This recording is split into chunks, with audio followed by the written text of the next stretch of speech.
Share actually a little bit of our Okay. huh I started on the other one. we're going to share a little bit of our personal financial journey, how we got into the financial industry, my story, Martin's story, how we came together, and how we can help you in your financial journey. So look, I always tell people, those of you who don't know, for me, I was born in Liberia, West Africa. Liberia, in the last few years, has been ranked the poorest country in the world. Now, how does a country even get the designation as the poorest country in the world? Africa is a very wealthy continent in terms of natural resources, oil, gold, diamond, everything's on the African continent. Yet, how come a lot of the nations are considered poor? Well, a lot of it has to do with the leadership of these different places. So the people in charge over many years, for one reason or another, never ended up developing the potential of what the place could be. So now the country I was born in was ranked the poorest country in the world. Now that's per capita. How much do people make, per person is the lowest in the world. So we've had war, we've had Ebola, we've had all kinds of crazy things happen in Liberia.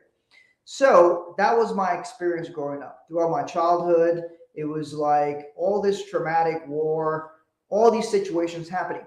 So I grew up seeing poverty all around me. However, my family wasn't necessarily poor. My father used to be the Secretary of State for my country. So every day people would come to my house to ask my father for money. And like literally come to the house, they'll line up in front of the gate, they'll let them in, they will sit there and they'll go get an audience with my dad and ask him for money. This was like literally coming and begging for money every single day. I would sit in a corner and I would listen to their stories.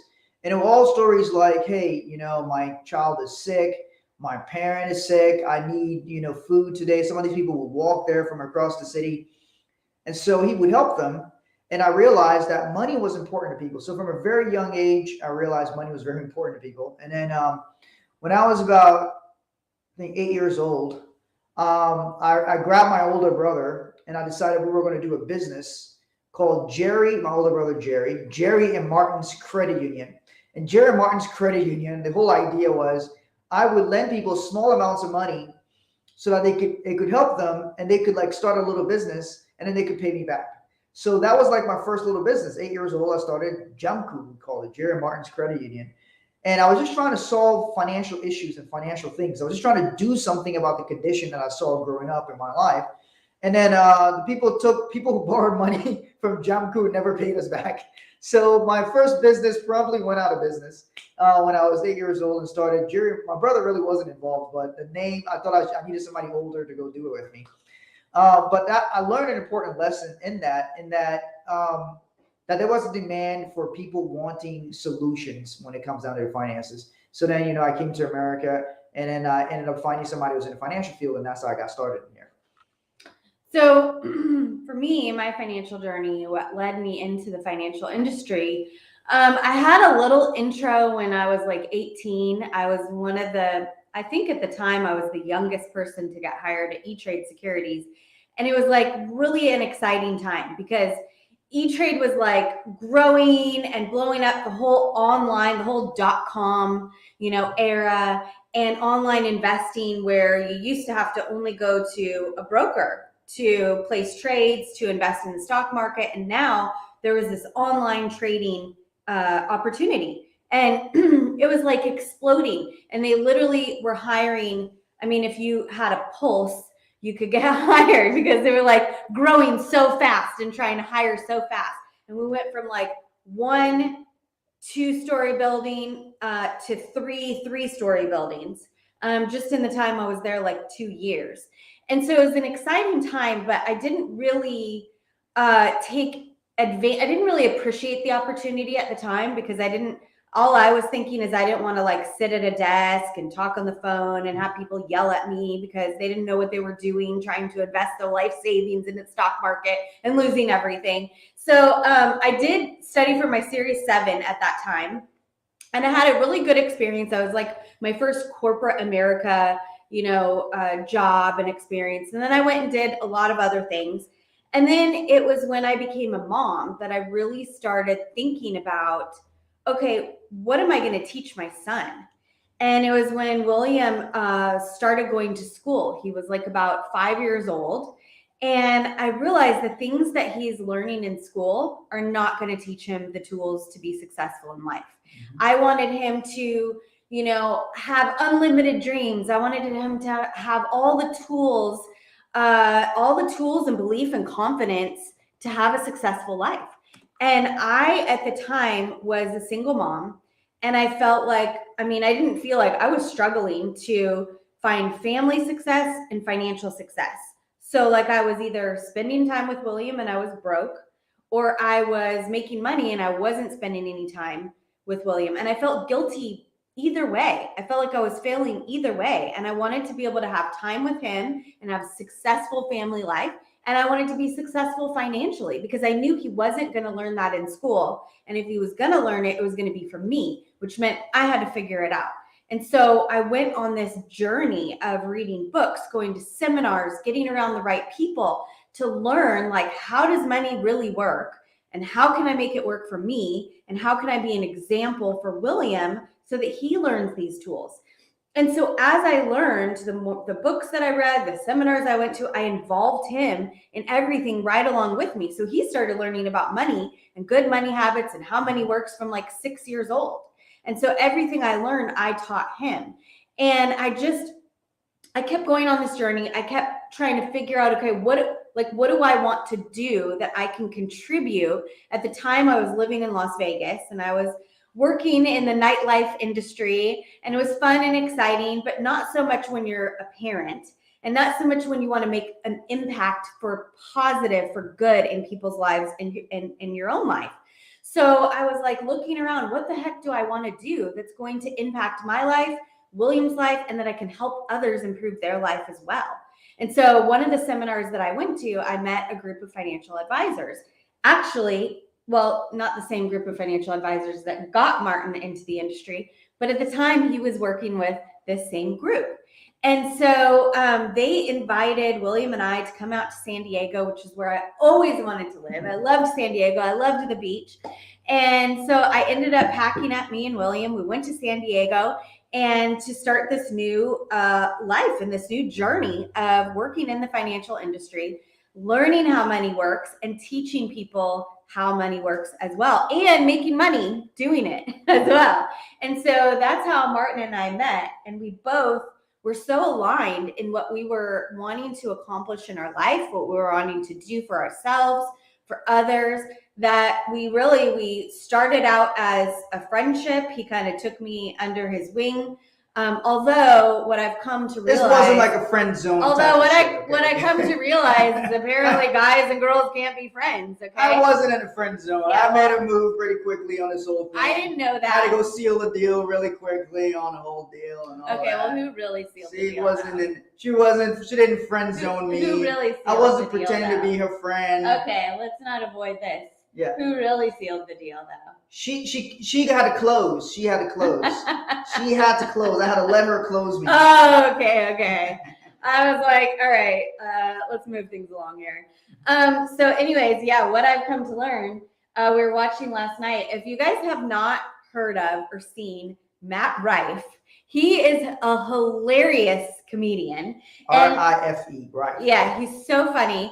And he's so good at touching like things that people are very uncomfortable about, but making it funny in like a respectable way. But he was talking about also how girls think that guys are trying to be their friend, but they're really not. And so that's what I thought. I thought he was being nice. He was taking me under his wing because he had like been in the industry a little longer and he's showing me how the business goes. And, he's like wanting to hang out. And I really didn't catch on until he started grilling me about like if I want to get married, if I want to have more kids, and what my goals and dreams are. And at that point, I had really been working on myself and what type of relationship I wanted to have and who that person was and who I had to be to find that person. And so it was like a startling moment because it like hit me right in the smack of my face, smacked me right in the face. Oh shit. This is the person that I've been looking for, who I could build a life and build a business with. And it's amazing when you really get clear on exactly what you want in your life, in your business, if you have a business, in your relationships with your kids, any area in life. The clearer that you get on exactly what you want, and then you start looking at who do I need to be to like make that happen. It's not just about like, oh, let me think about what I want and law of attraction. I'm just going to attract it to me. You have to actually do something. And in order to do it, you have to be the person, you have to become the person that will do those things, that can have those things. Yeah. So look, everything comes down to your habits. I did a video earlier. I'm going to expand on this topic, and everything comes down to your habits. Chelsea and I, and here's the thing that we have. There is a lot of accountability in our relationship. If you don't realize it yet, Chelsea's a yes, go-getter. you know that's right. So you've got to realize there is tremendous accountability between you and your people. You and your kids, all of that, because your kids watch everything. They may not say things to you, but they watch you. Oh, they they're observe watching. you. They know what you're doing, what you're saying, all that shit. And they pretend like they're not, but they are. Mm-hmm. And so there's tremendous accountability that has to do with what you say and then what you do.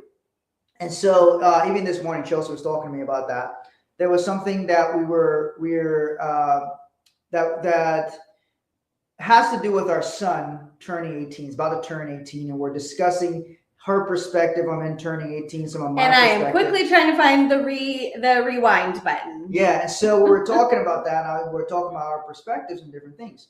And so everything comes down to your habits. It doesn't matter what you excuse. If there's either what you do or what you don't do. Either you did something. It doesn't even matter why you did it, why you didn't do it. Either I woke up at the time I wanted to wake up, and I went to the gym and I exercised and I did what I said I would do, or I didn't. It didn't matter why. It didn't matter why I didn't go to the gym. It didn't matter why I didn't wake up. All that matters is, did you do what you said you would do, and did you do what you intended? So the best way you can look at any area of your life is you look at your habits. You look at first your results. If you don't have the results you're looking for in that particular area, you don't look at your habits. What you laughing at? This filter is just cracking me up. So I guess that's what I would look like if I had Botox and fillers. Apparently. And So you look at your habits. There's only what you produce. That's your results. There's only what you habitually do, meaning you regularly do, and that makes up who you are. You become the person that does these things. And so if you don't do something, there's not really an excuse. There's not really saying, oh, I'm going to do these things. There's either you do them or you don't do them. Now, the people who love you will tell you when you are not doing the things that you are supposed to do, or you said you would do, or you should be doing. So you don't love me? No, I do love her. I'm just kidding. She left her socks out last night. I had to tell her about her socks. Yes, you did. I appreciated that. And I'm like, what the hell is this dirty sock doing here? I am more of the hold people accountable. She's very much than Martin is. She's very much so. And I'll tell you why. What's a positive impact? So look, I'll tell you why sometimes, because I don't know where the line is. Often don't know what the line is. And Chelsea's very good at keeping me in line. Is that an excuse? No, that is an excuse. But I'm telling you. You see how I do that? Yeah, that is an excuse. Accountability. And I will own up to it. I said, it is an excuse. And I'll tell you some of the things, because I'm not perfect. Although I try to execute habitually to the best of my abilities, and I keep in my habits to the best of my abilities, right? So I'm constantly improving. And I will tell you, I do not often know where the line is. What that means is I will tend to say inappropriate things and and I don't know where the line is. I say inappropriate things all the time. That's funny to me. And then Chelsea goes like, I probably shouldn't say some of that stuff. So I'm like, okay, damn, I got to walk this line. But when I was a kid, that's how long fun a line. Yeah. How often do I say it's something you shouldn't have said? No, maybe I not. don't agree with it, or I'm like, I wouldn't say it. It's not Chelsea that the issue is that when I was growing up as a kid, I was told you have to represent the family. For those of you guys who don't know, my father used to be Secretary of State of my country. He's a big political guy in the country. So every time I would go somewhere, it would be like, you got to represent the family. You got to represent the family. what the fuck does an 8-year-old need to be doing representing the family? I'm like, I don't need that pressure on me. So it's like I couldn't say what I wanted to say. I'd always censor myself. So then as I got older, I had these extremes. And here was my extreme of what I would do. I would get so frustrated because people would literally say all kinds of rude and mean things to me when I went out sometimes as a kid because my dad was a political figure. And here's what I would do. Whenever they said something rude or mean to me and I wasn't holding back, I would say the meanest, nastiest, worst things you could think about. I would cuss your mom, I'll cuss your grandmother, I'll cuss your sister. And I'm talking about mean, nasty shit that I would like, what? They couldn't believe that I would be saying something like that. So I would like go to these extremes. And it's just because I would have this pent up, unexpressed communication and I needed to get these things out. So for me, holding people accountable, and then sometimes I'm a little bit, it's like, dude, I can't, I got to say it in a nice way that I don't like hurt their feelings too bad. But the reality is, most people don't change off of that. So you've got to be like, give it to people straight, like the way my self-talk, if you guys could hear the way I talk to myself, most of you wouldn't handle it because it is highly inappropriate. It's highly just, but it's what drives, it's part of my drive. How do you know everyone else isn't thinking inappropriate, crazy things too? They probably are, but I'm telling you, there's a lot of wild, crazy things that happens inside of my head that if I told, and Chelsea's always like, hey, you should just say what you want to say. But sometimes I've said that and people get so hurt by it. And I'm like, oh, because I don't want to hurt people. But see, the more you suppress yourself, if you suppress yourself, then that's where those blow-ups would come. Because it's like pushing down. I can't take it anymore. That's everyone. But, and then it's also not, so there's like, it's also taking responsibility. Just because you are you doesn't mean that you get to control how people respond to you.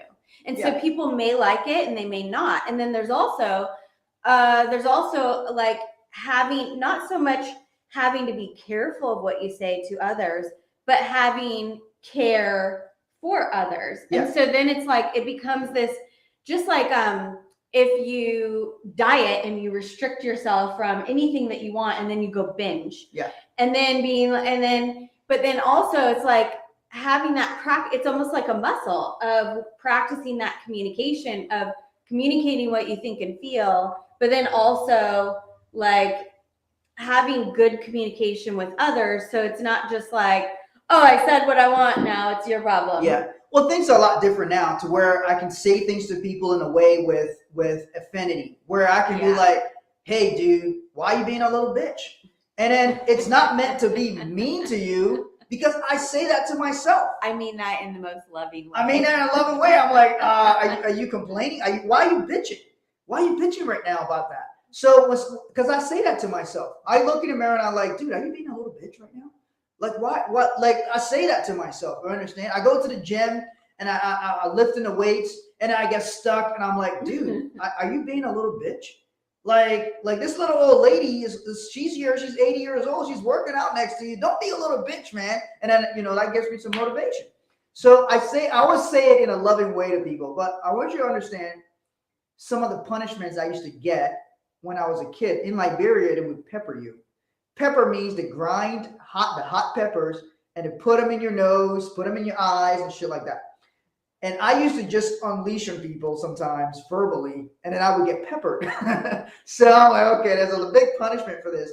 So now it's like, okay, say things to people, but if you can say things to people in a funny, loving way, they actually don't get very upset by it if they know that you're coming from a good place. So it's like a skill set where you learn to say things that challenge people. You should always challenge people to be their best.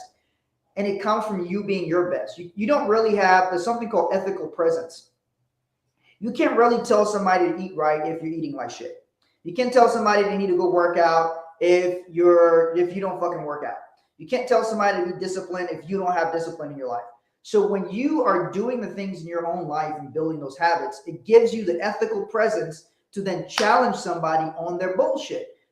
Like, dude, you're too busy to work out. Okay, well, I run a business. I got a family. I still wake up at 5:15 in the morning. I still go work out every day. So why are you complaining? It's like other people are in worse conditions than you and they're not complaining. So that means you need to quit being a little bitch. And that's why we are so passionate about helping people, helping you with your financial journey, because it's something that we wanted to share a little bit about what led us to do what we do, why we do what we do, because it's something that we both, with very different backgrounds, very different experiences growing up, what we saw and heard and experienced having to do with money, but we both were led to the same direction of learning about money, how to make it work, how to make it for us, and then also so that we can help other people with what we've learned, our successful actions in life and business. And so when Martin's talking about being accountable, holding ourselves accountable and holding others accountable, that's what we do in our business. We share our successful actions and what we've learned and what we've been able to put into practice. And then also with our financial expertise of our various licenses, our experience, then we are able to take people who want to improve their financial situation, wherever you are, being able to identify and be accountable to where you are.